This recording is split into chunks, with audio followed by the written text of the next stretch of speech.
नमस्कार मित्रांनो, लग्नानंतर होईलच प्रेम या मालिकेच्या पुढच्या भागामध्ये आता नंदिनी ही लाडू वळवायला घेते आणि गरम पाक जेव्हा ती त्यामध्ये ओतते तर तिच्या हाताला जोराचा चटका बसतो आणि तेवढ्यात तेथे जीवा येतो.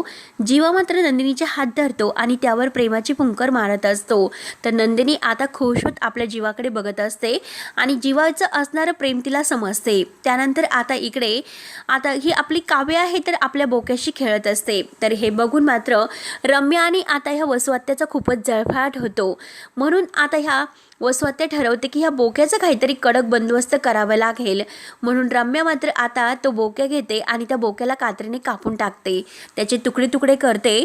आणि आता इकडे बिचारी काव्य मात्र आपल्या कासवीसहून बोक्याला शोधत असते की नक्की बोक्या कुठे गेला असेल. म्हणून आता काव्य जेव्हा तर ते आपल्या बोक्याचे तुकडे बघते तर तुकडे बघून मात्र आता इतकी जोरात रम्या असं ओरडते आणि रम्याला मात्र आता आपल्या बोक्याचा जो काही तिने ही जी अवस्था केलेली आहे ते बघून मात्र आता रम्याची सुद्धा कशी अवस्था काव्य करते हे बघण्यासाठी आपल्या चॅनलला नक्की सबस्क्राईब करत राहा. धन्यवाद.